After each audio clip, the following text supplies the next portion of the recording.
এবং আল্লাহ সুবহানাহু ওয়া তাআলা আমাদের কি বলছেন, ইন্নাদ-দীনা ইনদাল্লাহিল ইসলাম, এইটার বাইরে আর কিছু নাই, এটাই একমাত্র সঠিক। আচ্ছা, 1400 বছর আগে হোক, 1400 বছর পরে হোক, 14,000 বছর পরে হোক, এটাই থাকবে। কেউ যদি বিশ্বাস করে যে আল্লাহ আছেন বা স্রষ্টা আছেন, আর কেউ বিশ্বাস করে না আল্লাহ আছে, দুজনের এখানে অবস্থান একরকম হবে না। এখানে অবস্থানের মৌলিক একটা পার্থক্য হয়ে যাবে এই বিশ্বাসটার কারণে। অর্থাৎ এটা একটা সেকেন্ডারি কোয়েশ্চেন। প্রাইমারি কোয়েশ্চেন হলো স্রষ্টা আছেন কিনা, আল্লাহ আছেন কিনা, শাসনের ব্যাপারে তার কোনো অবস্থান আছে কিনা। যদি অবস্থান থাকে, এটা আমি মানবো কি মানবো না। আল্লাহকে আপনি প্রশ্ন করতে পারবেন না এটাকে এমন কেন। আল্লাহ আপনার প্রশ্নের জবাব দিতে বাধ্য না, আপনি মানতে বাধ্য। সো এটা সবসময় মাথায় রাখবেন, যে কোনো আইন সেটা নিজেকে নিরপেক্ষ বলুক বা না বলুক, সেটা অবশ্যই কোনো না কোনো ওয়ার্ল্ড ভিউ থেকে আসতেছে, এটা কোনো না কোনো দিন থেকে আসতেছে। এটা কোরআনের শাসন হোক, এটা বেদের শাসন হোক, এটা ত্রিপিটকের শাসন হোক, এটা সেকুলার সংবিধান হোক, এটা মুজিববাদ হোক, যা কিছু হোক, এটা অবশ্যই কোনো না কোনো ওয়ার্ল্ড ভিউ জায়গা থেকে আসতেছে, কোনো না কোনো বিশ্বাসের জায়গা থেকে আসতেছে। বিশ্বাস ছাড়া কোনো শাসন হয় না, বিশ্বাস ছাড়া কোনো ধরনের আইন হয় না, শাসন ব্যবস্থা তৈরি হওয়া সম্ভব না। বিসমিল্লাহির রহমানির রহিম। ইন্নাল হামদুলিল্লাহ ওয়াসসালাতু ওয়াসসালামু আলা রাসূলিল্লাহ ওয়া আলা আলিহি ওয়া সাহবিহি ওয়া সাল্লামা তাসলিমান কাসীরা। আম্মা বাদ। রাব্বি ইশরাহ লি সাদরি ওয়া ইয়াসসির লি আমরি ওয়াহলুল উকদাতাম মিন লিসানি ইয়াফকাহু কওলি। আসসালামু আলাইকুম ওয়া রাহমাতুল্লাহি ওয়া বারাকাতুহু। খুলনাবাসী কেমন আছেন? আলহামদুলিল্লাহ। এটা আমার খুলনায় সেকেন্ডবার আসা। এর আগে আসছিলাম 12-13 বছর আগে সম্ভবত, এবং ওটাও একটা অনুষ্ঠান ছিল, একটা জাহিলিয়াতের অনুষ্ঠান ছিল তখন। তো এবার আসা হয়েছে দিনের জন্য ইনশাআল্লাহ তাআলা। আপনারা এখানে যারা আসছেন, আপনারাও দিনের জন্য আসছেন ইনশাআল্লাহ তাআলা। এবং আল্লাহ কবুল করেন, আল্লাহ অর্গানাইজারদের উত্তম জাযা দান করেন, যারা কষ্ট করে অনুষ্ঠান করছেন আপনাদের উত্তম জাযা দান করেন, আমাদের নিয়তগুলা পরিশুদ্ধ করে দেন, আমাদের ইখলাস দান করেন। এবং আমরা কিছু কথা বলার চেষ্টা করছি, এখানে করবো ইনশাআল্লাহ। এগুলো যেন বেনিফিশিয়াল হয়, এগুলো যেন শুধুমাত্র কথা না থাকে, এগুলো যেন আমাদের চিন্তায়, কাজে, জীবনে প্রভাব ফেলে, যদি এগুলা বেনিফিশিয়াল হয়, যদি এগুলোর মধ্যে কোনো কল্যাণ থাকে ইনশাআল্লাহ তাআলা। আমি যে বিষয়টা নিয়ে আলোচনা করার চেষ্টা করবো, সেটা বেসিক্যালি একটা শিরোনাম আছে, অনেক সুন্দর একটা বা বড়সড় একটা ফর্মাল শিরোনাম আছে, বাট মূল বিষয়টা হলো যে ইসলাম এবং আধুনিকতা যেটা বলা হয়, মডার্নিটি বা মডার্ন চিন্তা বা পাশ্চাত্য চিন্তা আমরা বলি অনেক সময়, এটার মধ্যে কিছু সাংঘর্ষিকতা আছে, কিছু কনফ্লিক্ট আছে। এই কনফ্লিক্টটার গোড়াটা কোথায় এটা বোঝা এবং এটার ব্যাপারে আমাদের অবস্থানটা বোঝার চেষ্টা করা, এটা আর কি মূলত আলোচনার বিষয়বস্তু। তো এখানে প্রথম যে বিষয়টা আছে সেটা হলো যে আসলে এখানে কোনো সংঘাত আছে কিনা। তো এই জন্য আমরা কয়েকটা পয়েন্ট আগে চিন্তা করতে পারি। 2022 সালের ডিসেম্বর মাসে আফগানিস্তানের যে সরকার, তারা একটা নির্দেশনা জারি করে। সেটা হলো যে নারীদের ঘরের বাইরে চলাফেরার ব্যাপারে একটা নিষেধাজ্ঞা। কীরকম নিষেধাজ্ঞা?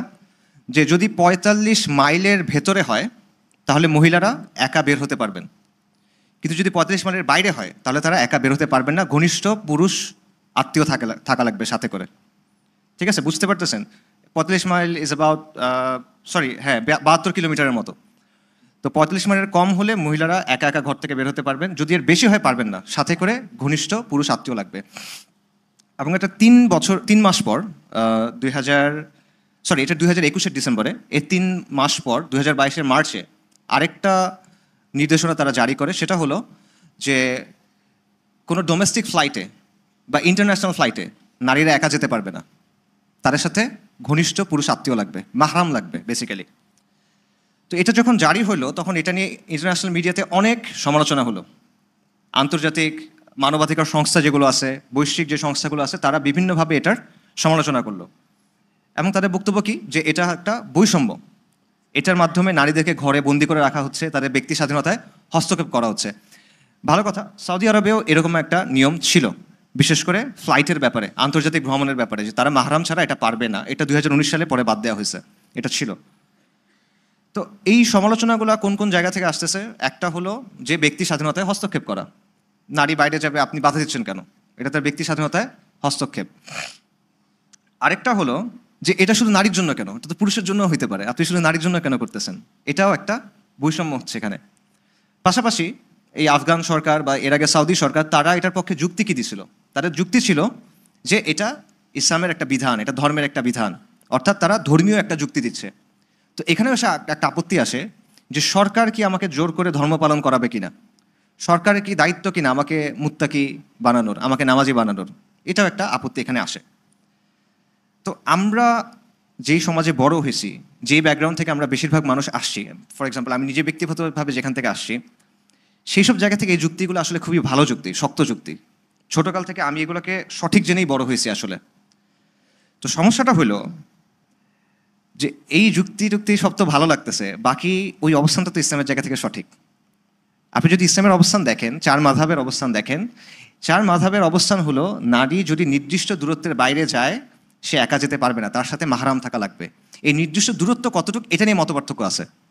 কেউ হয়তো বা ওই 72 কিলোমিটার বলছেন, কেউ হচ্ছে বেশি কম বেশি এটসেট্রা বলছেন, কিন্তু একটা নির্দিষ্ট দূরত্বের বাইরে গেলে সাথে পুরুষ অভিভাবক লাগবে, এই ব্যাপারে সবাই একমত। এখন সমস্যাটা কোথায় হচ্ছে দেখেন, একটা হলো আমার সমাজ, আমার শিক্ষা, আমার সংস্কৃতি, যেভাবে আমি বড় হয়েছি, আমার মূল্যবোধ, এটা আমাকে বলতেছে যে এগুলো ব্যক্তি স্বাধীনতা বিরোধী, এটা বৈষম্য হচ্ছে, ইত্যাদি ইত্যাদি। অন্যদিকে আমি আবার বিশ্বাস করতেছি যে আমি মুসলিম, ইসলাম চিরন্তন, ইসলাম কিয়ামত পর্যন্ত আসছে, সবার জন্য আসছে, ইসলাম যেটা বলে সেটা অবশ্যই সঠিক। দুটা তো মিলতেছে না। ইসলাম যদি সঠিক হয় তাহলে এই অবস্থানও সঠিক, যদি এই অবস্থান সঠিক হয় তাহলে আমি এতক্ষণ যেগুলো বললাম সেগুলো কি হলো, বৈষম্যের কথা, ব্যক্তি স্বাধীনতার কথা, ইত্যাদি ইত্যাদি। তো এই জায়গায় দেখেন আপনি সংঘাত হচ্ছে যে ইসলামের যে অবস্থান আর আমাদের বিল্ট ইন যে অবস্থান বা আমরা যে অবস্থান নিয়ে বড় হচ্ছি এটার মধ্যে মিলতেছে না। এবং এটা কিন্তু শুধু এই জায়গায় না, এটা আরও অনেকগুলো বিষয়ের মধ্যে আছে। যেমন কিছু বিষয় আমি আপনাদের বলি। একটা হলো, আচ্ছা আরেকটা উদাহরণ আগে দিই। ইসলামের শিক্ষা অনুযায়ী জীবিত প্রাণীর ছবি আঁকা কি হালাল না হারাম? হারাম। আচ্ছা, কিন্তু পৃথিবীর শ্রেষ্ঠতম চিত্রকর্ম যেগুলো আছে সেগুলো কিসের? লিওনার্দো দা ভিঞ্চির মোনালিসা আছে। মোনালিসা কি? একটা পোর্ট্রেট, একটা নারীর পোর্ট্রেট। ইয়োহান ভার্মিরের একটা ছবি আছে, girl with the pearl earring, এটাও পৃথিবীর সবচেয়ে দামি ছবিগুলোর একটা, এটাও একটা পোর্ট্রেট। বতেচেলির একটা ছবি আছে, বার্থ অফ ভেনাস, এটা আরও এক ডিগ্রি বেশি, নগ্ন নারীর পেন্টিং। এগুলো শিল্প।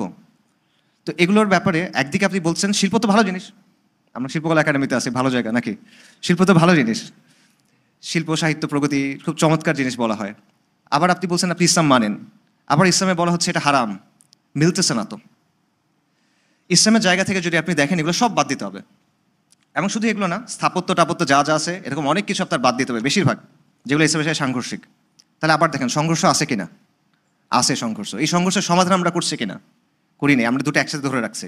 এবং এটা আরও অনেক বিষয় নিয়ে আছে, আমি কয়েকটা নাম বলি। যেমন ধরেন পর্দা, পর্দার বিধান, বহুবিবাহ, পরিবার এবং সমাজে নারীর অবস্থান যেটা অলরেডি আসছে, এবং শরিয়া শাসন, জিহাদ ফি সাবিলিল্লাহ, এই প্রত্যেকটা জিনিস নিয়ে সমাজের গতানুগতিক যে অবস্থান, তার যে দৃষ্টিভঙ্গি, এটার সাথে ইসলামের অবস্থানটা মিলে না।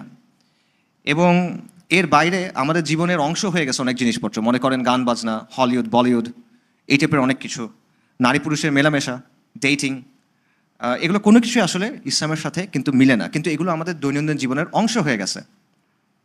এবং এটা ছাড়া জীবনকে কল্পনা করা আমাদের জন্য অনেকটা অসম্ভবের মতো হয়ে গেছে। তাহলে দেখেন আবারও সেই কনফ্লিক্টটা আসতেছে।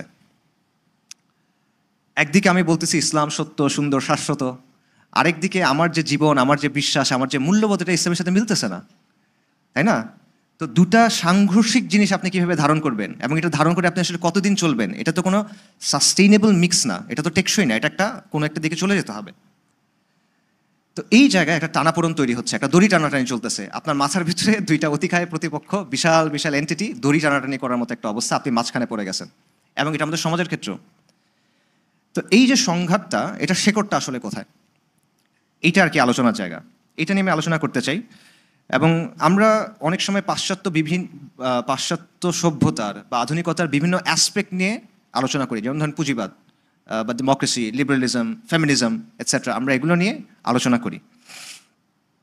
এবং এগুলো নিয়ে আলোচনা করার সময় বা এগুলো হ্যান্ডেল করার সময় আমরা অনেক সময় তালগোল পাকায় ফেলি, একটু সমস্যাও হয়ে যায়। কিন্তু এগুলো আসলে মূলত সিমটম, উপসর্গ, রোগের উপসর্গ, মূল রোগ এগুলো না। মূল রোগটা হলো শেকড়ে একটা সমস্যা রয়ে যাচ্ছে। আপনি একই সাথে ইসলাম ধারণ করতেছেন, আবার আপনি একই সাথে আধুনিকতাকে ধারণ করতেছেন, এবং এই জায়গায় একটা দ্বন্দ্ব আছে। এবং দ্বন্দ্বটা বুঝতে হলে আমাদের একটা কনসেপ্ট বোঝা হেল্পফুল হতে পারে, আমার জন্য হেল্পফুল হয়েছে। সেই কনসেপ্টটা হলো ওয়ার্ল্ড ভিউ। ওয়ার্ল্ড ভিউ এটা একটা মূলত জার্মান কনসেপ্ট বা জার্মান শব্দ, ওয়েলথ অ্যান্ড সাউন্ড, এটা দাঁত ভাঙা একটা শব্দ। এটার অনেক অর্থ আছে। বাংলা অর্থ, ইংরেজিতে এটার অর্থ হয় ওয়ার্ল্ড ভিউ বা ওয়ার্ল্ড ইনটিউশন। বাংলা এটার বিভিন্ন অর্থ আছে, যেমন মনে করেন বিশ্ববিখ্যা, দুনিয়া দর্শন, বিশ্ব দৃষ্টিভঙ্গি, এটসেট্রা এটসেট্রা।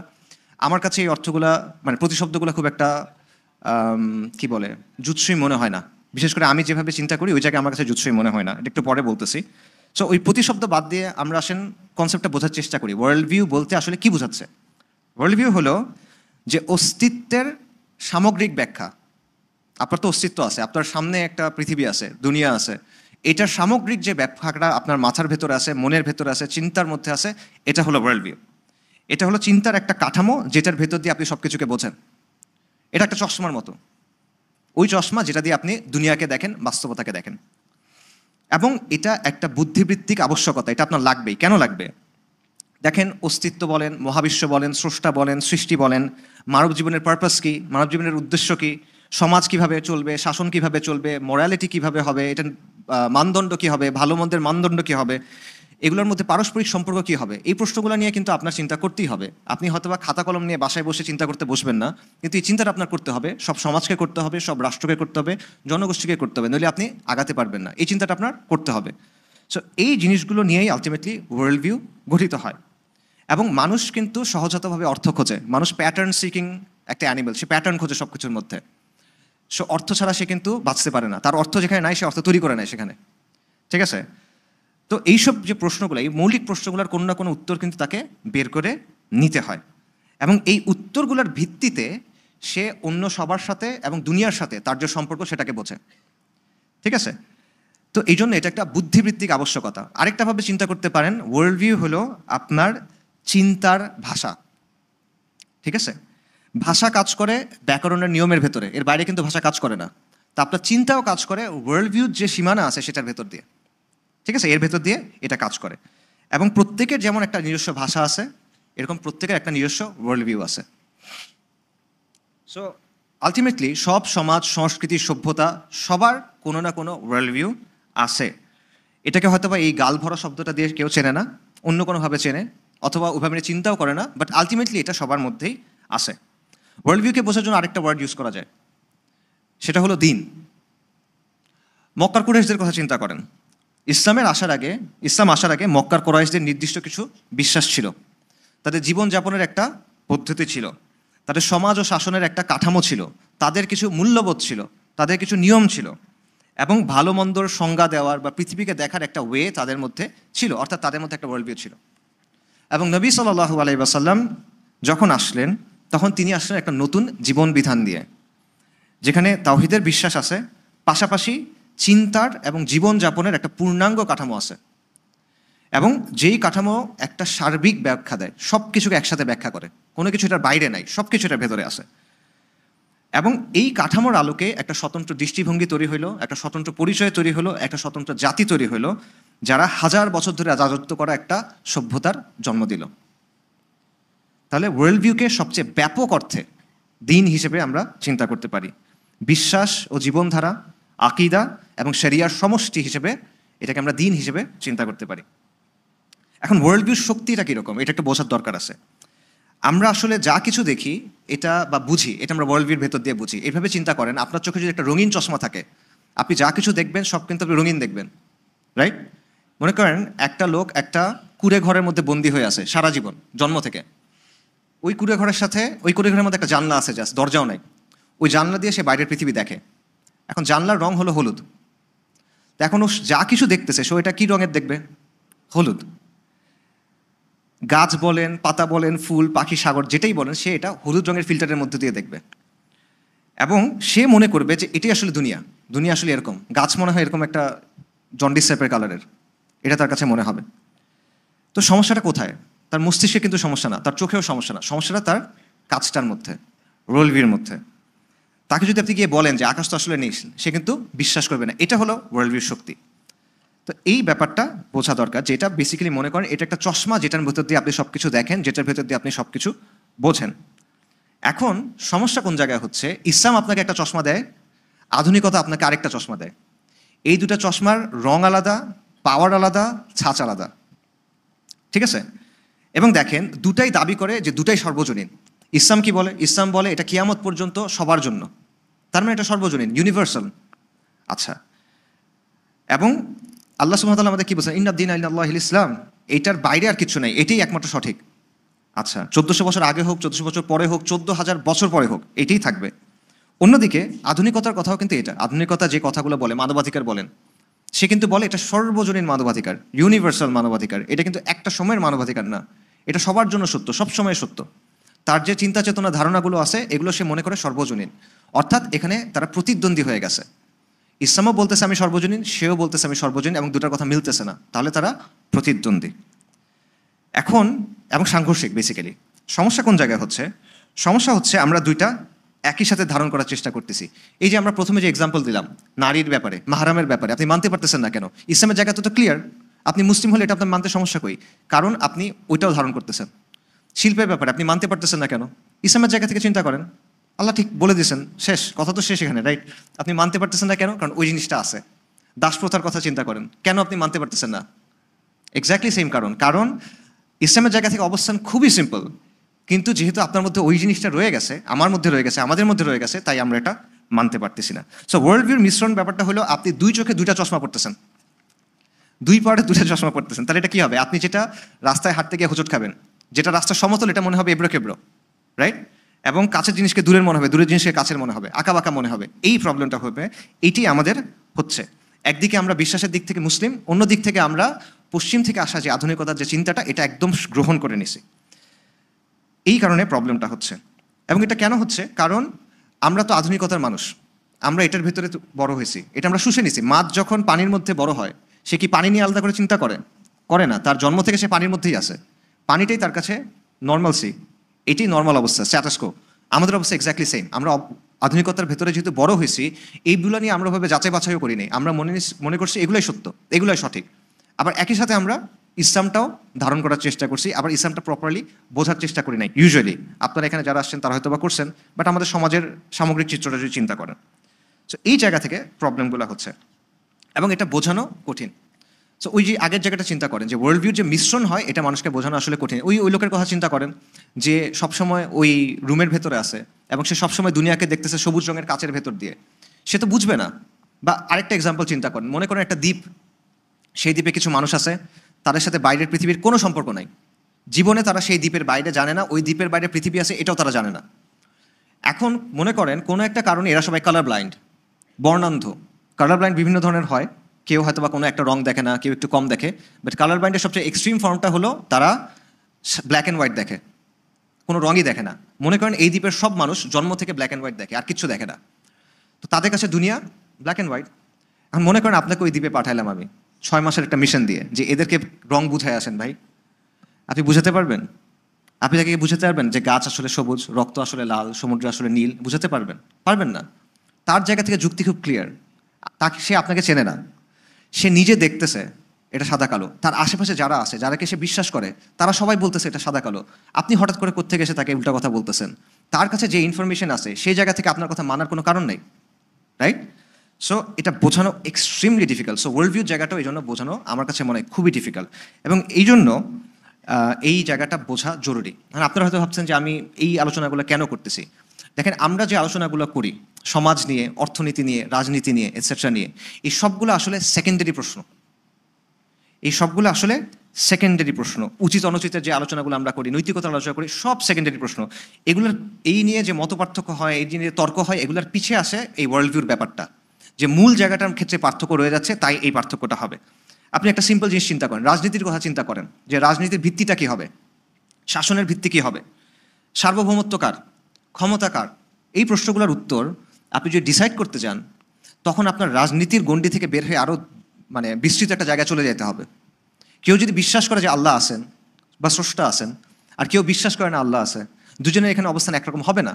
এখানে অবস্থানের মৌলিক একটা পার্থক্য হয়ে যাবে এই বিশ্বাসটার কারণে। অর্থাৎ এটা একটা সেকেন্ডারি কোয়েশ্চেন। প্রাইমারি কোয়েশ্চেন হলো স্রষ্টা আছেন কিনা, আল্লাহ আছেন কিনা, শাসনের ব্যাপারে তার কোনো অবস্থান আছে কিনা, যদি অবস্থান থাকে এটা আমি মানবো কি মানবো না, রাইট? সো একই কথা অন্য সবগুলো জিনিসের ক্ষেত্রে, এটা আপনি অর্থনীতির ক্ষেত্রে বলেন, সমাজনীতির ক্ষেত্রে বলেন, শিল্প বলেন, সব কিছুর ক্ষেত্রে এটা হবে। তো এই জিনিসটা বোঝা কেন জরুরি? কারণ আজকে দেখবেন আমরা বিভিন্ন সংশয়ের মুখোমুখি হই, আমাদের মনের মধ্যে অনেক প্রশ্ন থাকে, এবং এটা নিয়ে অনেকে ইমানের মানে একটা ঝামেলার মধ্যে পড়ে যান। এটা আমি অলরেডি বললাম যে বহুবিবাহ বলেন, দাসপ্রথা বলেন, জিহাদ ফিসাবিল্লাহ, শরিয়া, পর্দা প্রথা, নানা বিষয় নিয়ে আমাদের মধ্যে কনফিউশন থাকে, সংঘাত থাকে বা সমাজের মধ্যে আছে। এখন আমরা কি করি, আমরা এগুলো একটা একটা করে বোঝানোর চেষ্টা করি যে ঠিক আছে এটার মানে এইটা, এটার একটা যুক্তি আছে, এই রিসার্চ ওই রিসার্চ, হ্যান ত্যান, এটা বোঝার চেষ্টা করি। কিন্তু আমি পার্সোনালি মনে করি এই অ্যাপ্রোচটা আসলে খুব একটা ইফেক্টিভ না। কারণ এই প্রশ্নের শেষ নাই, এই প্রশ্ন আসতেই থাকবে, আপনি কয়টা বুঝাবেন তাকে। এখানে মূল জায়গায় আপনার যাইতে হবে, মৌলিক প্রশ্নটার জায়গায় যাইতে হবে।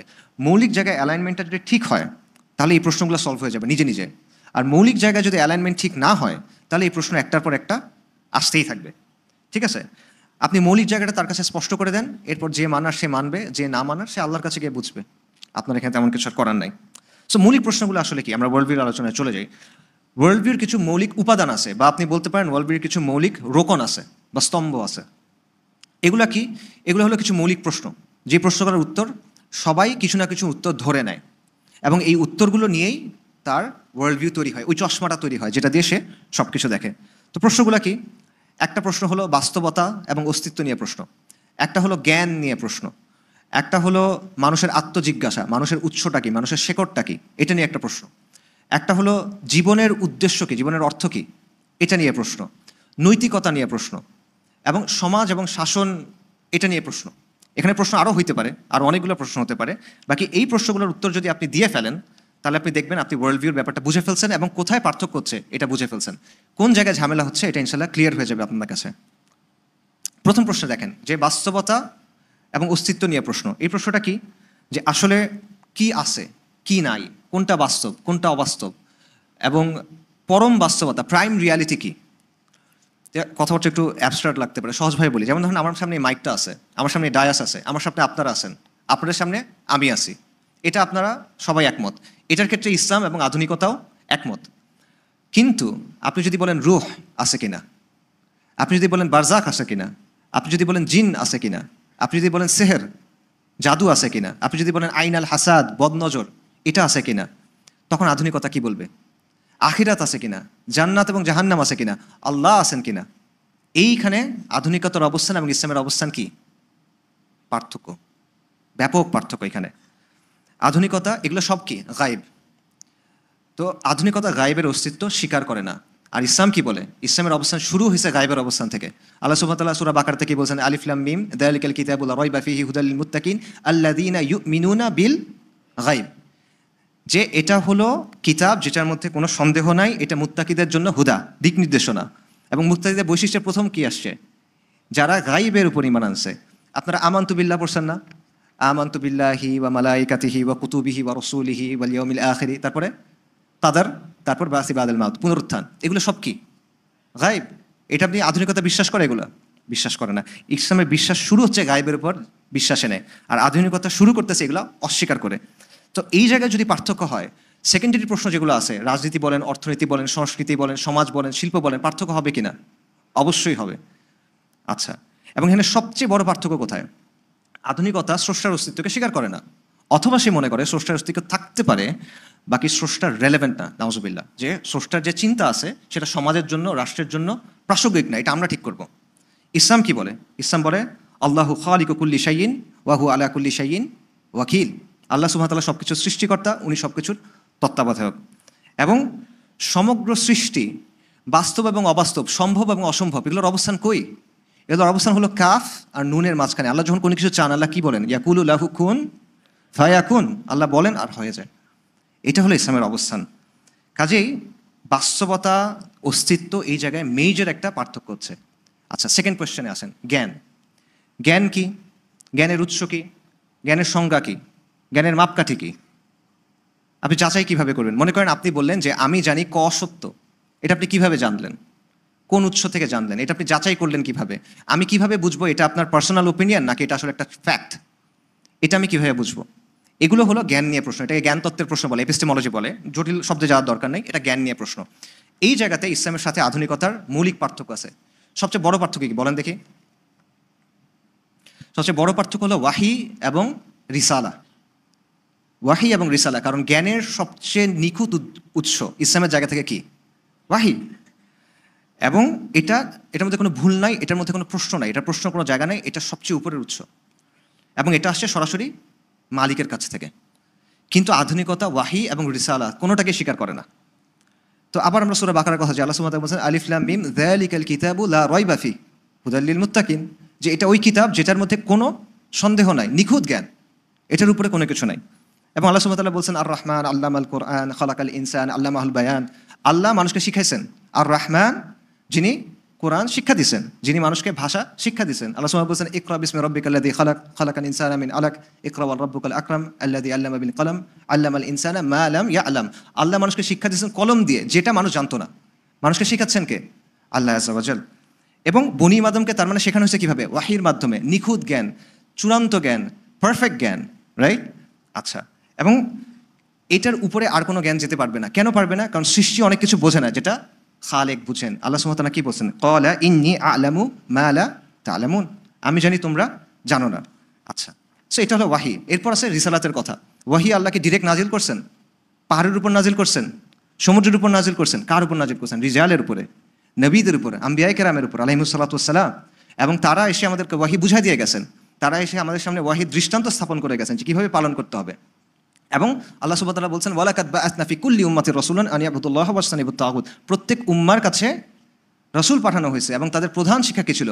কুফর বিত তাগুত ওয়া ঈমান বিল্লাহ, মিথ্যা এলাকে অস্বীকার করো, এক আল্লাহর ইবাদত করো।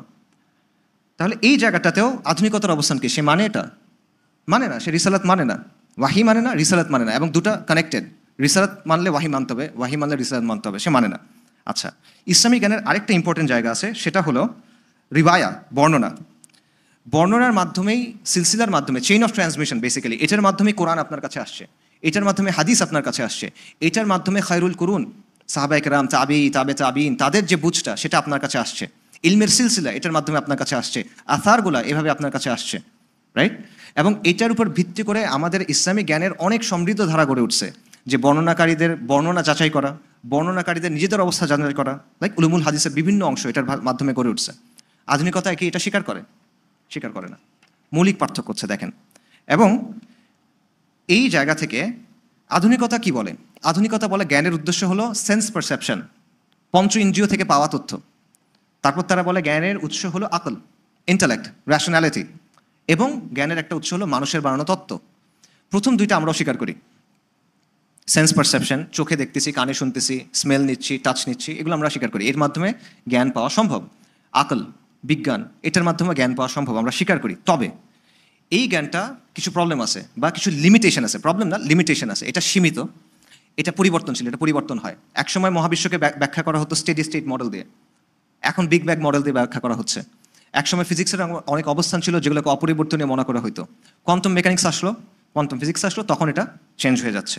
সো বিজ্ঞানের অবস্থা ক্রম পরিবর্তনশীল এবং এটা বারবার বদলায়। কাজেই একটা সময় এটা সত্য বলে গৃহীত হয়, পরে এটা পরিবর্তন হয়। কাজেই এটাকে আপনি জ্ঞানের উৎস হিসেবে নেবেন, অবশ্যই আমরা বিজ্ঞানকে অস্বীকার করবো না, কিন্তু এটা জ্ঞানের চূড়ান্ত উৎস না। জ্ঞানের চূড়ান্ত উৎস কি? ওয়াহি। আচ্ছা, তাছাড়া আরেকটা বড় বিষয় চিন্তা করেন, মানুষের যে বিচার বুদ্ধি, মানুষের আকল, মানুষের ইন্টেলেক্ট, এটা কিন্তু নিরপেক্ষ না। মানুষের ইন্টেলেক্ট প্রভাবিত হয়, কী দিয়ে প্রভাবিত হয়? ওই যে ওয়ার্ল্ড ভিউ দিয়ে প্রভাবিত হয়। সো আপনি যে তত্ত্ব বানাচ্ছেন, সেই তত্ত্ব সঠিক হইতে পারে, ভুল হইতে পারে। এবং বর্তমানে সামাজিক বিজ্ঞানে যেসব তত্ত্ব আছে, এগুলোর অনেকগুলোই আসলে সঠিক না। যেমন ধরেন ছেলে মেয়ে হইতে পারে, মেয়ে ছেলে হইতে পারে, এই টাইপের যেগুলো, এগুলো কোথেকে আসতেছে? সোশ্যাল সায়েন্সের বিভিন্ন তত্ত্ব থেকে আসতেছে। এগুলো বাস্তব ভাষায় সাংঘর্ষিক আমরা দেখতেছি, কিন্তু এগুলো কথার মারপেচে কিন্তু গ্রহণ করা হচ্ছে। সো এই জিনিসপত্রগুলোকে, মানে আকল থেকে যাই আসবে সেটাকে জ্ঞান হিসেবে গ্রহণ করতে হবে, এটা একটা সঠিক অবস্থান না। এটাকে কোরআনের মাপকাঠিতে, নুসুসের মাপকাঠিতে, সালাফুস সালিহিনের বুঝের মাপকাঠিতে আপনার বিচার করতে হবে। সো এখানে দেখেন বড় পার্থক্য হচ্ছে। এবং আল্লাহ সুবহানাহু ওয়া তাআলা কি বলছেন? মামা ইয়াত্তাবিউ আকসারুহুম ইল্লা দন্না, যে মানে তাদের অধিকাংশ কেবল ধারণার অনুসরণ করে, তাই না? এবং বাস্তবেও আমরা যে সামাজিক তত্ত্বগুলো বলি, এগুলো কি আসলে? ধারণার অনুসরণ। আচ্ছা, সো ওয়ার্ল্ড ভিউর ক্ষেত্রে দুইটা প্রশ্ন আমরা দেখলাম, অস্তিত্ব নিয়ে, বাস্তবতা নিয়ে। এবং এটা আসলে সবচেয়ে বেশি ইম্পর্টেন্ট দুটো প্রশ্ন। ওয়ার্ল্ড ভিউ যদি একটা গাছ হয়, তাহলে বাস্তবতা এবং অস্তিত্ব নিয়ে যে প্রশ্ন, এটার উত্তরটা হলো শেকড়ের মতো। আর জ্ঞান নিয়ে যে প্রশ্ন, এটা হলো গাছের কাণ্ড বা গুড়ির মতো। এটা বাকি সব কিছু ডিফাইন করে দিবে আসলে কেমন হবে। গাছের শেকড় এবং কাণ্ড যেরকম হবে, এটার উপর ডিপেন্ড করবে গাছের ডালপালা কেমন হবে এবং ওই গাছের ফল কেমন হবে। সো দুইটা গাছ চিন্তা করেন, একটা ইসলামের, একটা আধুনিকতার। দুইটা গাছের শেকড় আলাদা, কাণ্ড আলাদা, মৌলিক পার্থক্য। আচ্ছা, এরপর দেখেন মানুষের আত্মজিজ্ঞাসা, তৃতীয় প্রশ্ন, যে মানুষকে, মানুষ আসলে জিনিসটা কি, সে কোত্থেকে আসছে, এই প্রশ্নটা। তো কোরআনে আল্লাহ সুবহানাহু ওয়া তাআলা আমাদের স্পষ্ট বলে দিয়েছেন, মানুষ হলো আল্লাহর সৃষ্টি, মানুষ হলো আল্লাহর গোলাম। আল্লাহ সুবহানাহু ওয়া তাআলা আদম আলাইহিস সালামকে তৈরি করছেন, তারপর হাওয়া আলাইহিস সালাম, তার থেকে আমরা বানি আদম। এবং মানুষকে আল্লাহ সুবহানাহু ওয়া তাআলা সৃষ্টি করছেন কিভাবে? পৃথিবীতে তার খলিফা হিসেবে, ইন্নী জাইলুন ফিল আরদি খলিফা। এবং মানুষকে আল্লাহ সুবহানাহু ওয়া তাআলা কি করছেন? সম্মান দিয়েছেন অনেকের উপর, ওয়ালাকাদ কাররামনা বানি আদমা, আল্লাহ সুবহানাহু ওয়া তাআলা বলছেন। এবং মানুষ কিভাবে আসলো? বিবর্তনের মাধ্যমে আসছে। বন মানুষ থেকে আস্তে আস্তে এই হয়ে আসছে। আল্লাহ সুবহানাহু ওয়া তাআলা কি বলছেন? লাকাদ খালাকনাল ইনসানা ফি আহসানি তাকওয়িম, আমি মানুষকে গঠন করছি সুন্দরতম গঠনে, রাইট? এই কথা আল্লাহ বলতেছেন। এবং আরেকটা জিনিস দেখেন, আল্লাহ মানুষের মধ্যে বিল্ট ইন কিছু আন্ডারস্ট্যান্ডিং দিয়ে দিয়েছেন তাওহীদের ব্যাপারে, মূল্যবোধের ব্যাপারে, ফিতরা যেটাকে বলা হয়। কোরআনে আল্লাহ সুবহানাহু ওয়া তাআলা বলছেন যে দুনিয়াতে আসার আগে বনি আদমকে সবাইকে প্রশ্ন করছেন আল্লাহ, আলাস্তু বিরাব্বিকুম, আমি কি তোমাদের রব না? মানুষ কি বলছে? ক্বালু বালা শাহিদনা, আমরা সাক্ষী দিলাম। অর্থাৎ আপনি ইন বিল্ট ফার্মওয়্যারের মতো আল্লাহ আপনার মধ্যে দিয়ে দিচ্ছেন তাওহীদের বুঝ, একটা বেসিক মোরালিটি, একটা কম্পাস আল্লাহ আপনাকে দিয়ে দিচ্ছেন। তবে এটা নষ্ট হয়ে যায়। নবী সাল্লাল্লাহু আলাইহি ওয়াসাল্লামের হাদিসে যেটা আছে যে প্রত্যেকটা মানুষ ফিতরার উপরে জন্মগ্রহণ করে, বাট তার বাবা মা তাকে পরে মাজুসি বানায়, এটসেট্রা, কাজা বা কাজা, এটসেট্রা বানায়। কাজেই এটা হলো ইসলামের অবস্থান। আধুনিকতার অবস্থান কি? আধুনিকতার অবস্থান হলো মানুষ হলো বিবর্তনবাদের ফসল। এই বন মানুষ জাতীয় একটা জিনিস থেকে মানুষ আস্তে আস্তে এই অবস্থায় আসছে বিবর্তনের প্রক্রিয়ার মধ্য দিয়ে। বিবর্তন একটা র্যান্ডম প্রক্রিয়া, বিক্ষিপ্ত একটা প্রক্রিয়া। অর্থাৎ বেসিক্যালি মানুষ হলো মহাজাগতিক দুর্ঘটনার একটা ফসল। এবং মানুষের যে অস্তিত্ব, এটার পেছনে আসলে কোনো অর্থ নাই, এটার পেছনে আসলে কোনো পরিকল্পনা নাই। বিখ্যাত নাস্তিক দার্শনিক আছে বার্ট্রান্ড রাসেল, তার একটা কথা আছে যে মানুষ হলো এমন কিছু ফ্যাক্টরের ফসল, এমন কিছু কারণের ফসল যেগুলো নিজেও জানতো না যে আসলে কী তৈরি করতেছে। ঠিক আছে? যে বেসিক্যালি একটা দুর্ঘটনার ফসল, এটা একটা র্যান্ডম ইভেন্ট ঘটে গেছে। আচ্ছা, সো মানুষ পশু, মানুষের চিন্তা, ব্যক্তিত্ব, আবেগ, অনুভূতি, এগুলো কি? এগুলো শরীরের ভেতরে কিছু কেমিক্যাল ইন্টারাকশন হচ্ছে, এটার রেজাল্ট। মানুষ একটা পশু, বিবর্তিত পশু, যে এখনো পশুই আছে, বাকি একটু বুদ্ধিটুদ্ধিওয়ালা পশু। আচ্ছা, সো পাশাপাশি মানুষ স্বাধীন, তার নিজের পরিচয়, তার সমাজ, তার শাসন কিভাবে হবে এটা সে নিজে ঠিক করে নিতে পারবে। মানুষ সার্বভৌম এই জায়গাতে। আর ইসলাম বলতেছে মানুষ গোলাম আল্লাহর। দেখেন আবারও মৌলিক পার্থক্য। আরেকটা প্রশ্নে আমরা যাই, সেটা হলো জীবনের উদ্দেশ্য কি? পারপাস অফ লাইফ, গুরুত্বপূর্ণ প্রশ্ন। যে মানব ইতিহাসের অর্থটা আসলে কি, এবং মানুষের অস্তিত্বের অর্থটা আসলে কি, জীবনের অর্থটা আসলে কি, তাই না? এই প্রশ্নের উত্তর কি? তো ইসলাম আমাদের কি বলছেন যে আল্লাহ আজ্জা ওয়া জাল যা কিছু তৈরি করছেন এটা কিন্তু আল্লাহ কোনো কারণ ছাড়া তৈরি করেন নাই। আল্লাহ সুবহানাহু ওয়া তাআলা বলছেন ওয়ামা খালাকনাস সামা ওয়াল আরদা ওয়ামা বাইনাহুমা লাইবিন, আমি এটা খেলার ছলে তৈরি করি নাই। এবং আল্লাহ সুবহানাহু ওয়া তাআলা কি বলছেন? ওয়ামা খালাকতুল জিন্না ওয়াল ইনসা ইল্লা লিয়াবুদুন, আল্লাহ আজ্জা ওয়া জাল মানুষকে তৈরি করছেন, জিনকে তৈরি করছেন কেন? ইবাদত করার জন্য। মানুষের জীবনের উদ্দেশ্য কি? ইবাদত করা, ক্যারিয়ার না, হায়ার স্ট্যান্ডার্ড অফ লিভিং না, বিদেশে সেটেল হওয়া না, আল্লাহর ইবাদত করা, রাইট? আচ্ছা, এবং ইবাদত অর্থ কি? আল্লাহর প্রতি পূর্ণ আনুগত্য, আল্লাহর প্রতি পূর্ণ আত্মসমর্পণ, আল্লাহর দিনটাকে এই আল্লাহর জমিনের উপরে প্রতিষ্ঠা করা। এটা হলো চেষ্টা করে যাওয়া, অ্যাটলিস্ট চেষ্টা করে যাওয়া, সেটা হলো ইবাদত। এবং ইবাদত শুধুমাত্র আল্লাহর জন্য, আর কারোর জন্য না। এখানে আধুনিকতার অবস্থান কি? আধুনিকতার অবস্থান হলো জীবনের আসলে তেমন কোনো অর্থ নাই, এটা একটা কসমিক অ্যাক্সিডেন্ট, এটা একটা মহাজাগতিক দুর্ঘটনা। যেহেতু প্রাণের পেছনে কোনো উদ্দেশ্য নেই, মানে এগুলো একটা দুর্ঘটনার মাধ্যমে তৈরি হয়ে গেছে, তার মানে এগুলোর আলটিমেটলি কোনো লক্ষ্য নাই, মিনিং নাই, অর্থ নাই। তবে হ্যাঁ, আপনি নিজের মতো করে একটা অর্থ তৈরি করে নিতে পারেন। আপনি ভাবতে পারেন যে আমার জীবনের অর্থ এটা, আমি নিজের জীবনের মতো একটা কিছু ঠিক করে দিলাম, বাট আসলে এইভাবে তেমন কিছু নাই। এবং একজন কসমোলজিস্ট ছিলেন, বিজ্ঞানী ছিলেন, কার্ল সেইগান, তার একটা বিখ্যাত উক্তি আছে যে আমরা হলাম নক্ষত্রচূর্ণ। সুন্দর লাগে কথাটা শুনতে, যে আমাদের ডিএনএর মধ্যে নাইট্রোজেন আছে, আমাদের দাঁতের মধ্যে ক্যালসিয়াম আছে, আমাদের রক্তের মধ্যে আয়রন আছে, আমরা যে খাবারগুলো তৈরি করি এগুলোর মধ্যে কার্বন আছে। এগুলো কোত্থেকে আসলো? এগুলো মহাকাশ থেকে আসছে। এগুলো দিয়েই তো নক্ষত্রগুলো তৈরি হয়েছে। তার মানে আমরা ভেতরে নক্ষত্রকে ধারণ করি। কথাটা শুনতে খুব ভালো লাগে, বাট আলটিমেটলি এটা অর্থ কী? এটা অর্থ হলো আবারও আপনি একটা কসমিক অ্যাক্সিডেন্টের ফসল, আপনি একটা মহাজাগতিক দুর্ঘটনার ফসল। এটার আলটিমেটলি কোনো অর্থ নাই। আচ্ছা, এরপরে আসেন নৈতিকতার প্রশ্নে। ভালো আর মন্দের মাপকাঠি কী হবে? ভালো মন্দ আপনি যাচাই করবেন কিভাবে? এবং নৈতিকতার বোর্ডটা কোত্থেকে তৈরি হবে, কিসের ভিত্তিতে তৈরি হবে? ইসলামের উত্তর কি? নৈতিকতার ভিত্তি হলো আল্লাহ। আল্লাহ হক এবং বাতিল নির্ধারণ করে দিয়েছেন, আল্লাহ হক এবং বাতিল জানাই দিয়েছেন। কিভাবে? ওয়াহির মাধ্যমে, রিসালাতের মাধ্যমে। আচ্ছা, এবং তিনি মানুষকে তৈরি করেছেন ফিতরাতের উপরে। মানুষের ফিতরা এই হক এবং বাতিলটা মানার জন্য তৈরি হয়েছে, যদি না সেটা নষ্ট করে ফেলে। এবং আমরা জানি মুসলিম হিসেবে যে ভালো মন্দের একটা অ্যাবসলিউট মাপকাঠি আছে। এবং সবচেয়ে খারাপ কাজ কি? সবচেয়ে খারাপ কাজ কি? খুন, ধর্ষণ, জেনোসাইড, শিরক। এটাও কিন্তু আমাদের বর্তমান অবস্থার সাথে মেলে না। শিরকে আমরা সবচেয়ে খারাপ অবস্থান মনে করি না, কেন? ওই যে মিশ্রণের কারণে, আপনি দুটো চশমা একসাথে পড়তেছেন এই কারণে। আচ্ছা, এবং ভালো মন্দের যে সংজ্ঞা, এটা কিন্তু ট্রেন্ড অনুযায়ী চেঞ্জ হবে না, সময়ে সময়ে চেঞ্জ হবে না, এবং এখানে আপনার প্রশ্ন করার কোনো এখতিয়ার নাই। আল্লাহকে আপনি প্রশ্ন করতে পারবেন না এটাকে এমন কেন। আল্লাহ আপনার প্রশ্নের জবাব দিতে বাধ্য না, আপনি মানতে বাধ্য।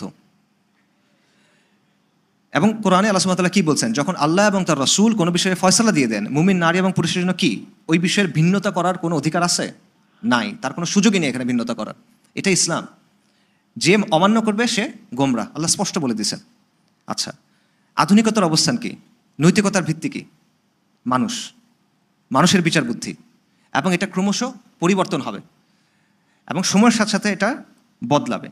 প্রগতিবাদের একটা বিশ্বাস আছে, প্রোগ্রেসিভিজম, আমরা প্রগতিশীল বলি না? প্রগতিবাদের বিশ্বাস হলো সময়ের সাথে সাথে মানুষের উন্নতি হচ্ছে। এটা বৈষয়িক উন্নতি, এটা চিন্তার উন্নতি, এটা জ্ঞানের উন্নতি, এটা প্রযুক্তির উন্নতি, এটা নৈতিক উন্নতি। আগে আমরা অনেক কিছু খারাপ করতাম, এখন আমরা ভালো বুঝতে পারছি। আমাদের জ্ঞান বিজ্ঞান উন্নতি হয়েছে, এখন আমরা এগুলো ভালো বুঝতে পারছি, সামনে গিয়ে আরও ভালো বুঝবো, এরকম একটা বিশ্বাস। তো এটা হলো আধুনিক মানুষের অবস্থান। আধুনিকতার নৈতিকতার ব্যাপারে মোটা দাগে দুটো অবস্থান আছে, ইউটিলিটারিয়ানিজম এবং ডিঅন্টোলজিক্যাল এথিক্স। ওই আলোচনায় যাচ্ছি না, জটিল আলোচনা।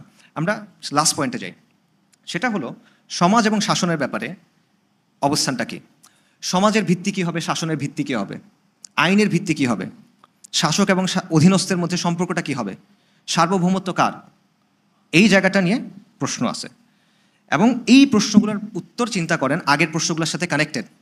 প্রত্যেকটা প্রশ্ন আগের প্রশ্নের সাথে কানেক্টেড। যেমন আইন সবসময় গড়ে ওঠে মোরালিটির উপর ভিত্তি করে, ভালো মন্দের একটা ধারণার উপর ভিত্তি করে আইন তৈরি হয়। সো মোরালিটির উপর এটা ডিপেন্ডেন্ট। আচ্ছা, আইন অবশ্যই দিন নির্ভর, কোনো না কোনো ওয়ার্ল্ড ভিউ জায়গা থেকে আইন তৈরি হয়। কারণ আইন কেন তৈরি হয় চিন্তা করেন। আইন তৈরি হয় মানুষের আচরণকে নিয়ন্ত্রণ করার জন্য, আইন তৈরি হয় মানুষের আচরণের উপর একটা সীমা দেওয়ার জন্য, আইন তৈরি হয় মানুষের কল্যাণের জন্য, আইন তৈরি হয় মানুষের স্বার্থ রক্ষার জন্য, রাইট? এখন কল্যাণকে আপনি কিভাবে সংজ্ঞায়িত করবেন? এই সংজ্ঞাটা কোত্থেকে নেবেন আপনি? স্বার্থের সংজ্ঞাটা কোত্থেকে নেবেন আপনি? এটা তো ডিফারেন্ট হবে, ওয়ার্ল্ড ভিউ অনুযায়ী ডিফারেন্ট হবে, মোরালিটি অনুযায়ী ডিফারেন্ট হবে।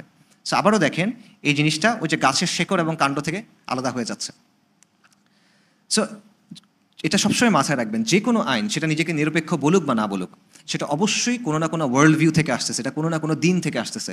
এটা কোরআনের শাসন হোক, এটা বেদের শাসন হোক, এটা ত্রিপিটকের শাসন হোক, এটা সেকুলার সংবিধান হোক, এটা মুজিববাদ হোক, যা কিছু হোক, এটা অবশ্যই কোনো না কোনো ওয়ার্ল্ড ভিউ জায়গা থেকে আসতেছে, কোনো না কোনো বিশ্বাসের জায়গা থেকে আসতেছে। বিশ্বাস ছাড়া কোনো শাসন হয় না, বিশ্বাস ছাড়া কোনো ধরনের আইন হয় না, শাসন ব্যবস্থা তৈরি হওয়া সম্ভব না। তো আধুনিকতার এখানে অবস্থান কি? শাসনের ভিত্তি কী হবে? মানুষ, মানুষের চিন্তা চেতনা, মানুষের বানানো তন্ত্রমন্ত্র, মানুষের বানানো বিভিন্ন মতবাদ, এটা ঠিক করবে। যত সিস্টেম আছে, কমিউনিজম বলেন, লিবারেল ডেমোক্রেসি বলেন, অ্যানার্কিজম বলেন, এনিথিং, এই সবগুলোর ভিত্তি হলো এই জায়গাটা। আর ইসলামের জায়গা থেকে বিধানদাতাকে আল্লাহ, সার্বভৌমকে আল্লাহ, শাসনের ভিত্তিকে ইসলামের শরিয়া, আল্লাহ আল হাকিম ওয়াল হাকাম। এবং সমাজ ও শাসন কীভাবে চলবে এটার কর্তৃত্ব একমাত্র আল্লাহর, এটা আল্লাহ সুবহানাহু ওয়া তাআলা আর কারোর সাথে শেয়ার করেন নাই। ইনিল হুকমু ইল্লা লিল্লাহ আফা হুকমুল জাহিলিয়াতি ইয়াবগুন ওয়া মান আহসানু মিনাল্লাহি হুকমান লিকাউমিন ইউকিনুন। যে তুমি কি তোমরা কি, তবে কি তারা জাহিলিয়াতের শাসন কামনা করে? মানে আল্লাহ ছাড়া মুমিন কওমের জন্য শাসন দেওয়ার জন্য কে শ্রেষ্ঠ? প্রশ্নটা আল্লাহ বারবার করছেন, ইনিল হুকমু ইল্লা লিল্লাহ, বিধান একমাত্র আল্লাহর। এবং এর সাথে আল্লাহ আনুগত্যের প্রশ্ন নিয়ে আসতেছেন বারবার। আল্লাহ সুবহানাহু ওয়া তাআলা বলছেন যে মানুষ ততক্ষণ পর্যন্ত মুমিন হবে না যতক্ষণ পর্যন্ত তাদের মধ্যে যে বিবাদ, তাদের মধ্যে যে দ্বন্দ্ব, এটা মীমাংসা করার জন্য কার কাছে যাবে? রসুলের কাছে যাবে। এবং আল্লাহ এটা শুরু করছেন ফালা ওয়া রব্বিকা, আল্লাহর কসম করে আল্লাহ বলতেছেন, আল্লাহ তার নিজের কসম করে বলছে যে তুমি মুমিনই হইতে পারবে না এটা ছাড়া। অসংখ্য আয়াত কোরআনের। আচ্ছা, সো এখানেও দেখেন তীব্র বৈপরীত্য। আচ্ছা, তো আমরা যদি দেখেন তিনটা জিনিস নিয়ে আসতে পারেন আপনি পুরো জিনিসটা। আধুনিকতার অবস্থান হলো প্রথমত সে আসমানি কিতাবকে অস্বীকার করে, আল্লাহকে অস্বীকার করে, এটা হলো 1 নাম্বার। এবং ব্যক্তিগতভাবে আপনি বিশ্বাস করেন সমস্যা নাই, বাকি এটা আপনি এর বাইরে আনতে পারবেন না, ব্যক্তিগত পর্যায়ের বাইরে এটা আপনি আনতে পারবেন না, এটা আধুনিকতার অবস্থান। তারপর আধুনিকতা হলো মানুষকেন্দ্রিক, সব কিছুর মূল্যবোধ মানুষ, সব কিছুর কেন্দ্র মানুষ, সব কিছুর মাপকাঠি মানুষ, মানুষের আকল দিয়ে, মানুষের ভালো লাগা দিয়ে সে সব কিছু বিচার করবে। এবং সমাজ এবং শাসন চলবে মানুষের বানানো মতবাদ দিয়ে, মানুষের চিন্তা দিয়ে। এই আগের দুটো পয়েন্টের সার নির্যাস হলো এটা। এটা হলো আধুনিকতার অবস্থান। আবারও বলতেছি, আধুনিকতার অবস্থানের 3টা মূল ভিত্তি হলো: 1, সে স্রষ্টা এবং আসমানি কিতাবকে অস্বীকার করে; 2, সে মানুষকেন্দ্রিক, মানুষকে কেন্দ্র বানায়, মানুষকে মাপকাঠি মানায়; 3, সমাজ এবং শাসন চলবে মানুষের মাধ্যমে, মানুষের চিন্তা, মানুষের আকল দিয়ে। ইসলামের অবস্থান তো কি? ইসলামের অবস্থান হলো লা ইলাহা ইল্লাল্লাহ মুহাম্মাদুর রাসূলুল্লাহ। ইসলামের অবস্থান হলো কুফর বিত তাগুত ওয়া ঈমান বিল্লাহ। ইসলামের অবস্থান হলো রিসালাত, ইসলামের অবস্থান হলো ওয়াহি। এবং এখানে সব কিছু চলে আসে। এটা চাইলে আপনি এখন 2 দিন ধরে ব্যাখ্যা করতে পারেন, এটা চাইলে আপনি 1 লাইনের মধ্যে বুঝতে পারেন। আচ্ছা, সো এই দুইটা অবস্থান সাংঘর্ষিক। ইসলামের কেন্দ্রে আল্লাহ, আধুনিকতার কেন্দ্রে মানুষ, মানুষের আকল। সো এই কারণে আমাদের মধ্যে যে সংশয় সংঘর্ষ তৈরি হয়, যে প্রবলেমগুলো আমরা ফেস করি, এটার কারণটা হলো এই সংঘাতগুলো না বোঝা, এই সংঘাতগুলো গোড়া থেকে ঠিক না করা। এই কারণে এই প্রবলেমগুলো হচ্ছে। এই পুরো জিনিসটা আমরা আরেকটা জিনিস দিয়ে বুঝাই, সেটা হলো প্রমিথিউস এবং খিলাফা বা খালিফা। গ্রিক দর্শনে প্রমিথিউস নামে একটা ক্যারেক্টার আছে। গ্রিক দর্শন বলে, বা সরি দর্শন না, গ্রিক পুরাণে, গ্রিক মিথোলজিতে দেবতাদের 2টা ধারা ছিল বা 2টা জাত ছিল, একটা হলো টাইটানস, একটা হলো অলিম্পিয়ানস। তো এর মধ্যে প্রমিথিউস নামে একটা দেবতা ছিল, সে হলো টাইটান। সে মানুষকে তৈরি করছে, নাউজুবিল্লাহ, এবং সে মানুষকে তৈরি করছে দেবতাদের মতো করে। মানুষকে সে সোজা হয়ে হাঁটার ক্যাপাসিটি দিছে। অন্য প্রাণী সোজা হয়ে হাঁটতে পারে না, মানুষ পারে। তো এটাতে অন্য দেবতারা রাগ করছে, তাদের সেটা পছন্দ হয় নাই, তারা মানুষকে নিয়ন্ত্রণ করতে চায়। তো তারা কি করলো, মানুষকে যেন নিয়ন্ত্রণ করা যায়, দমায় রাখা যায়, এজন্য দেবতাদের যে রাজা জিউস, সে পৃথিবী থেকে আগুন উঠায় নিয়ে গেল। পৃথিবীতে আর কোনো আগুন নাই, কিন্তু মানুষের আগুন লাগবে। আগুন ছাড়া বিজ্ঞান হবে না, আগুন ছাড়া প্রযুক্তি হবে না, আগুন ছাড়া শিল্প সাহিত্য হবে না। প্রমিথিউস করলো কি, মাউন্ট অলিম্পাস থেকে বা স্বর্গ থেকে যেটাই বলেন, আগুন চুরি করে এনে মানুষকে দিল, এবং এই আগুন দিয়ে মানুষ সভ্যতা তৈরি করলো, সমাজ তৈরি করলো। ঠিক আছে, মানুষের সেভিয়ার হলো প্রমিথিউস। তো এটাতে দেবতারা রেগে গেল, এবং জিউস কি করলো, শাস্তি দিল প্রমিথিউসকে, ভয়ানক শাস্তি। সেটা হলো প্রমিথিউসকে একটা পাহাড়ের সাথে বেঁধে রাখা হলো। প্রতিদিন সকালবেলা একটা বড় ঈগল পাখি আসে, সে এসে ঠুকরে ঠুকরে তার হৃৎপিণ্ডটা খায়। রাত্রেবেলা এটা আবার আগের মতো হয়ে যায়, পরদিন সকালে আবার ঈগল আসে। এটা হলো গ্রিক মিথোলজির একটা অবস্থান বা বয়ান। তো আধুনিকতা মানুষকে দেখে প্রমিথিউসের মতো করে। প্রমিথিউস হলো মডেল। প্রমিথিউস গ্রিক পুরাণে দেবতারা হলো মানুষের বিরুদ্ধে, দেবতারা মানুষকে নিয়ন্ত্রণ করতে চায়, আসমান মানুষকে কন্ট্রোল করতে চায়, আসমান মানুষকে দমায় রাখতে চায়। আর মানুষের মুক্তি হলো দেবতাদের বিরুদ্ধে যে আসমানের বিরুদ্ধে বিদ্রোহ করে। এবং মানুষের মুক্তি কিভাবে, জ্ঞান দিয়ে, প্রযুক্তি দিয়ে, শিল্প সাহিত্য দিয়ে। আধুনিকতা অবস্থান এটা, যে আপনার আসমানের বিরুদ্ধে বিদ্রোহ করতে হবে, আপনার নিজের সার্বভৌম হয়ে উঠতে হবে, এবং আপনার জ্ঞান, আপনার বিজ্ঞান, আমার প্রযুক্তি, এটা দিয়ে আমি পৃথিবীতে জায়গা করে নিব। এটা হলো আধুনিকতার অবস্থান। আধুনিকতা মানুষকে দেখে প্রমিথিউস হিসেবে। ইসলাম কি বলে? ইসলাম মানুষকে বলে, ইসলাম আল্লাহর গোলাম, মানুষ আল্লাহর গোলাম, গোলামের ঘরে গোলাম, উবুদিয়ার কনসেপ্ট। মানুষ আবেদ, এবং আল্লাহ বারবার আমাদের বলছেন আমরা তার গোলাম, আমরা তার সৃষ্টি। আল্লাহ আমাদের জ্ঞান দিয়েছেন, আল্লাহ আমাদের সক্ষমতা দিয়েছেন, কিন্তু তারপরও আমরা আল্লাহর গোলাম। এবং মানুষ মাটির তৈরি, কিন্তু মাটির পৃথিবী কিন্তু আপনার আলটিমেট ঠিকানা না। আপনার আলটিমেট ঠিকানা জান্নাত, আখেরা। আচ্ছা, এবং মানুষ দুনিয়াতে সীমিত একটা সময়ের জন্য আছে, সে মূলত আখেরাতের মুসাফির। মৃত্যুর পর আল্লাহ সব মানুষকে পুনরুত্থিত করবেন, সবার মধ্যে বিচার করবেন, এবং মানুষ হলো দুনিয়াতে আল্লাহর খালিফা, ইন্নী জাইলুন ফিল আরদি খালিফা। এবং বনি আদমকে আল্লাহ সুবহানাহু ওয়া তাআলা অন্য প্রাণীদের উপরে কর্তৃত্ব করার একটা ক্যাপাসিটি দিছেন। কেন দিছেন? দায়িত্ব সহ দিছেন, যাতে করে সে কী করে, হাক্কুল্লাহ এবং হাক্কুল ইবাদ, সে সৃষ্টির হক এবং স্রষ্টার হক যেন সে মেনে চলে, এবং দুনিয়াতে আল্লাহর নাজিল করা দিনটা সে কায়েম করে।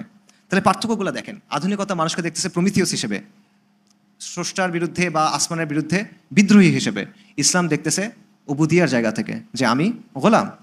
আধুনিকতা বলতেছে বিদ্রোহ করার কথা, ইসলাম বলতেছে প্রতিনিধিত্বের কথা, খালিফার কথা। মানুষ পৃথিবীতে আল্লাহর খালিফা।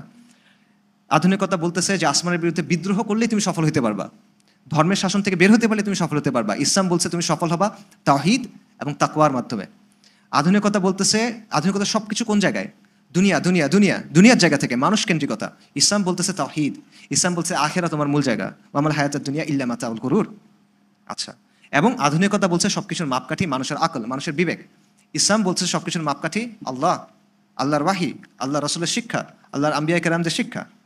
কাজেই মৌলিক পার্থক্য হচ্ছে, এবং আমি জাস্ট আপনাদের এক্সাম্পল দিয়ে শেষ করি যে এই পার্থক্যগুলো কীভাবে আপনার জীবনে আপনি দেখছেন। আপনারা শুনছেন না, মাই বডি মাই চয়েস, নারীবাদীরা বলে আমার শরীর আমার সিদ্ধান্ত, গর্ভপাতের ক্ষেত্রে তারা এটা বলে, পোশাকের ক্ষেত্রে বলে। আধুনিকতার জায়গা থেকে কথাটা সঠিক, শরীর তার, সিদ্ধান্ত তার। ইসলামের জায়গা থেকে কথাটা 100% ভুল, কারণ শরীর তার না, এই শরীরের মালিক কে? আল্লাহ। এই শরীর মালিক আল্লাহ, আপনার এটার জন্য কিছুদিন আপনার কাছে আছে, সম্পদের মতো। সম্পদের মালিক আলটিমেটলি কে? আল্লাহ, এটা কিছুদিন আল্লাহ আপনাকে রাখতে দিয়েছেন, এবং এই জন্য শর্ত আছে। শর্ত কি? আপনার সাদাকা করতে হবে, আপনার জাকাত দিতে হবে, আপনি এটা হারামভাবে ইউজ করতে পারবেন না, যদি করেন এটার জন্য শাস্তি আছে। সেম কথা শরীরের জন্য, আপনি শরীর যেভাবে ইচ্ছা ইউজ করতে পারবেন না, যে কোনো কিছু শরীরের মধ্যে দিতে পারবেন না, যে কারোর সাথে শরীর ভাগাভাগি করতে পারবেন না। আপনার নিয়ম আছে, ওই নিয়ম আপনার মানতে হবে, কারণ আপনি এটার মালিক না। আরেকটা এক্সাম্পল দেখেন ইকোনমিক্স থেকে। অর্থনীতিতে একটা ধারণা আছে, এটার নাম হলো স্কারসিটি, অভাব। অভাব না, মানে স্কারসিটি অর্থ হলো এটা যে মানুষের চাহিদা বা প্রয়োজন অসীম, মানুষের প্রয়োজন অসীম, কিন্তু প্রয়োজন মেটানোর যে সামগ্রী এটা সীমিত। তো এইটা কেমনে আপনি সলভ করবেন? একটা জিনিস অসীম, এটা সীমিত জিনিস দিয়ে সলভ করতে হবে। এটাই মূলত অর্থনীতির কাজ। এবং অর্থনীতির যেটা 3টা মূল প্রশ্ন আছে, যে কি উৎপাদন করা হবে, কিভাবে উৎপাদন করা হবে, কার জন্য উৎপাদন করা হবে, এটার সম্পর্কটা স্কারসিটির সাথে। ইসলাম কিন্তু এই জায়গাতে একমত না। মানুষের প্রয়োজন অসীম, মানুষের প্রয়োজন অসীম, কিন্তু প্রয়োজন মিটানোর জিনিস নাই, এটা ইসলাম মানে না। কারণ ইসলাম কি বলছেন? আল্লাহর একটা নাম কি? আর রাজ্জাক। মানুষের যেটা প্রয়োজন এটা আল্লাহ মানুষকে দেন, সৃষ্টির যেটা প্রয়োজন এটা আল্লাহ মানুষকে দেন, সৃষ্টির প্রয়োজন আল্লাহ অপূর্ণ রাখেন নাই। কাজেই এই বিষয়টা ইসলাম মানে না। আরেকটা জায়গায় পার্থক্য, সেটা হলো ইসলাম চাহিদা এবং প্রয়োজনের মধ্যে পার্থক্য করে। একটা হলো নিডস, একটা হলো ওয়ান্টস। প্রয়োজন একটা জিনিস, চাহিদা একটা জিনিস। প্রয়োজন সীমিত, চাহিদা সীমিত না। এক্সাম্পল দেই,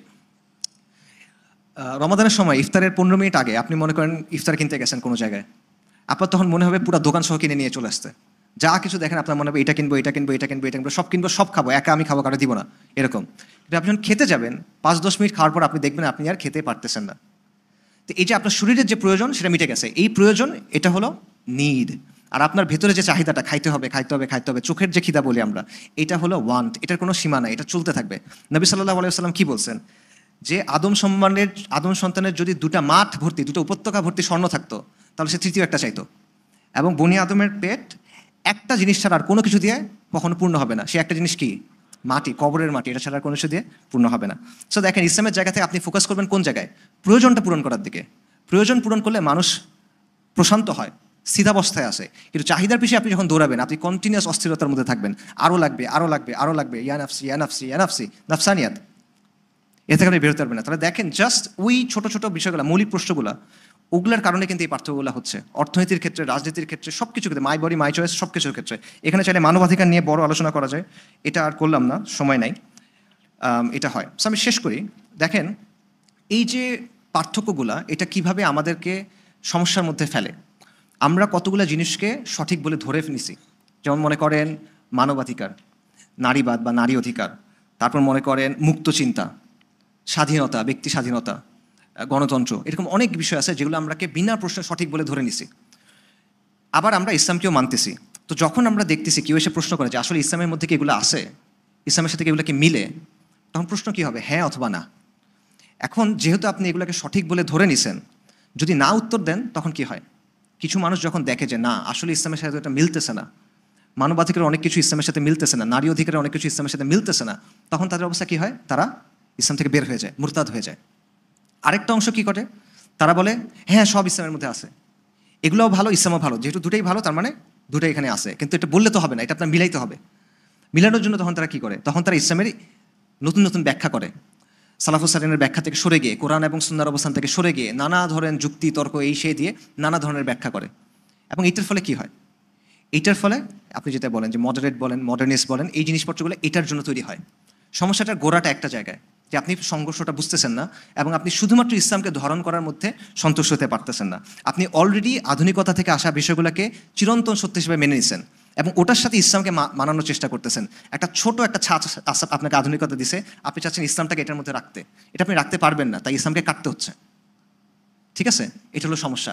করার কথা উল্টাটা, আপনি ইসলামটা সঠিকভাবে বোঝেন, এটা দিয়ে আধুনিকতাকে জাজ করেন। আধুনিকতা সবই খারাপ এটা আমি বলতেছি না, কিন্তু আপনার মৌলিক অবস্থানটা সঠিক হইতে হবে, আপনার বুঝতে হবে কোনটা সমস্যা।